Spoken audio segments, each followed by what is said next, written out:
राजस्थान के कई शहरों में इस समय मौसम बिगड़ा हुआ है। भारी आंधी तूफान भी जारी है। कुछ हैरान कर देने वाली तस्वीरें भी आई हैं। चूरू, श्रीगंगानगर, बीकानेर में ये रेतीले बवंडर से आफत है और क्षितिज पर ये विशाल रेतीला तूफान एक दीवार की तरह खड़ा हुआ नजर आया और धीरे धीरे आगे बढ़ता हुआ पूरा शहर को और एक शहर ने कई शहरों को अपनी चपेट में लेता हुआ दिखाई दिया। हम आपको 3 तस्वीरें दिखा रहे हैं। आप जयपुर की तस्वीरें देखें, चूरू की तस्वीरें देखिए। मौसम बदला हुआ है, आंधी चल रही, तेज हवाएं चल रही हैं, बारिश भी हो रही है। और श्रीगंगानगर में आप ये तस्वीरें देखिए रेतीले तूफान की, और रेतीले तूफान के बीच से गुजरते हुए कुछ वाहनों से भी लोगों ने तस्वीरें बनाई हैं। तो पूरे शहर में घुप अंधेरा दोपहर के समय, जहां टेम्परेचर अभी तक लगातार 45 डिग्री के पार बना हुआ था, वहां एक टेम्परेचर तो गिरा है, लेकिन इस बीच में इस दृश्य ने लोगों को डरा है। हमारे संवाददाता शरद कुमार भी हमारे साथ जुड़ गए। शरद, हम राजस्थान के अलग अलग हिस्सों की तस्वीरें दिखाएं। मौसम पूरी तरह से बदला हुआ है, लेकिन जो चूरू की खासतौर पर तस्वीरें है, रेतीले तूफान का जो इम्पैक्ट है उसने कितना नुकसान पहुंचाया? क्या कोई जानमाल का नुकसान तो नहीं हुआ? देखिए, जानमाल के नुकसान की खबर नहीं है, लेकिन हाँ, जो रेतीला तूफान होता है काफी ज्यादा वहां पर लोगों के जीवन को अस्त व्यस्त कर देता है। आप देखिएगा तो सड़कों पर धूल भरी इतनी आंधियां चलती है। हालांकि 2-3 दिन से बना हुआ था, आज काफी तेज हो गया है। पाकिस्तान की तरफ से आंधियों का सिलसिला शुरू हुआ है, तो उस तरफ भी रेगिस्तान है, इस तरफ भी रेगिस्तान है। रेगिस्तानी इलाके में इन धूल भरी आंधियों ने शहरों को अपने चपेट में ले लिया है। ऐसा लग रहा है कि शहर दर शहर जो है वो गर्द के गुब्बार में बैठा हुआ है। पहले के जमाने में हम सुना करते थे किस तरह के आंधियां आया करती थी। बहुत सालों बाद इस तरह की आंधी आई है। जैसलमेर में 2-3 साल पहले आई थी, मगर ये श्रीगंगानगर, हनुमानगढ़ और चूरू एक ही सीध में है, ये तीनों जिले। तो इन तीनों जिलों में इस तरह से रेतीला आंधियां चल रही हैं। जनजीवन पूरी तरह से अस्त व्यस्त है। खास करके अंधेरा हो जाने से ट्रैफिक की समस्या होती है। लोग अपने घरों में दुबके रहते हैं। जिनके घर खुले हैं उनके लिए काफी मुश्किल का सामना करना पड़ता है। उस इलाके में इस तरह से मौसम विभाग ने पहले अलर्ट दे रखा था कि आज धूल भरी आंधियां चल सकती है। कुछ इलाकों में कहा गया है कि ओले भी पड़ सकते हैं। मगर फिलहाल जिस तरह के दृश्य हैं, ये दृश्य अपने आप में काफी हैरान करने वाला है कि किस तरह से धूल भरी आंधियों से पूरा इलाका जो है हमने जो दृश्य हम इस समय दिखा रहे हैं शरद, क्या इस समय भी ये बना हुआ है? ये आंधी के साथ धूल आगे बढ़ गई है या एक ही जगह पर स्थिर है? क्योंकि इससे फिर दिक्कतें, परेशानियां भी लोगों को होंगी।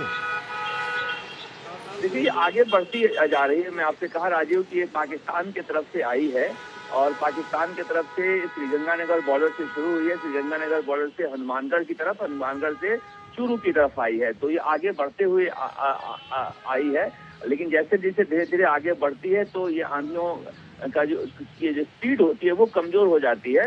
ये शुरुआत हुई थी, भारत में एंटर हुई थी श्रीगंगानगर से। उस इलाके में अभी स्थिति बनी हुई है। 2-3 दिन से आंधियां चल रही थी धूल भरी, और काफी तेज धूल भरी आंधियां चल रही थी। मगर आज ये धूल का जो गुब्बार है काफी ज्यादा हो गया है, जिसकी वजह से जनजीवन अस्त व्यस्त हो गया है उस इलाके में। और आप बता रहे हैं कि धूल के संबंधित समस्याएं तो हैं। अब वैसे में बारिश का इंतजार रहेगा, लेकिन कुल मिलाकर अगर हम राजस्थान के मौसम की बात करें तो वो कितना बदला है? टेम्परेचर में कितना डिप आया है इससे? देखिए, ये इलाका जो है राजीव, देश में सबसे ज्यादा तापमान परसों था, 48 डिग्री था, जहां पर सड़कों पर हम पानी का छिड़काव करते हुए देखे थे। लेकिन अचानक से 7 से 8 डिग्री तापमान गिरा है।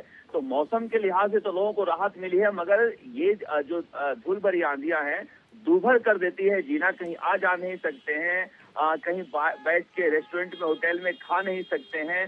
तो ये पूरी तरह से जनजीवन को अस्त व्यस्त कर देती है और इसको सेटल होने में टाइम लगता है। अगर ये धूल भरी आंधियां सुबह शुरू हो गई है तो आप ये मान के चलिए कि पूरी रात लग जाती है इसको धीरे धीरे सेटल होने में और पूरे इलाके से धूल को निकलने में। तो ये जनजीवन को काफी प्रभावित करती है राजीव। हाँ, तापमान में जरूर गिरावट आई है, मगर मौसम विभाग ने कहा है कि 1-2 दिनों बाद वापस से तापमान बढ़ेगा। शरद, एक और चीज बताएं, क्या दिल्ली के लिए तो खतरा नहीं है? राजस्थान तक ही ये सेटल हो जाएगा ये रेतीला तूफान? और इस बीच में शरद आप इसमें जवाब दिया, मैं आपके पास लौटूंगा, लेकिन इस बीच में डरा देने वाली तस्वीर, एक हैरान कर देने वाली तस्वीर, जहां आप अमूमन इस तरह की तस्वीर आप फिल्मों में देखते हैं, चाहे बॉलीवुड अब तो और हॉलीवुड में इस तरह की आप दृश्य देखते हैं, और बिल्कुल ऐसी तस्वीर हम इस समय दिखा रहे हैं। ये विजुअल देखिए आप, ये विजुअल देखिए, मकान बिल्कुल सटे सटे बने हुए हैं और अचानक से ये धूल भरी आंधी पड़ती चली जाती है और कैमरे में सब रिकॉर्ड हो रहा है और फिर एक अंधेरा से छा जाता है। ये रेतीला प्रहार बिल्कुल फिल्मी, आपने फिल्मों में ही ऐसा देखा होगा और वीएफएक्स के जरिए इस तरह से क्रिएट की जाती चीजें, लेकिन एक्चुअल में ऐसा हुआ है, राजस्थान में ऐसा हुआ है और हो रहा है। शरद हमारे साथ हैं। शरद, मेरा सवाल है कि ये वहीं पर ठहर जाएगा, सीमित रहेगा या आगे तक बढ़ेगा? दिल्ली के लिए तो खतरा नहीं है? नहीं, फिलहाल मौसम विभाग ने कोई खतरे की आशंका नहीं जताई है, उसी इलाके में जताई है।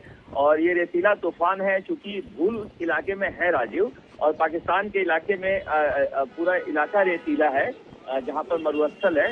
इस इलाके में भी मरुस्थल है, आप देखेंगे चूरू के इलाके में तो धूल आगे से भी आया है और यहाँ से भी है, इसलिए धूल का पूरा एक गुबार बना हुआ है आंधियों में।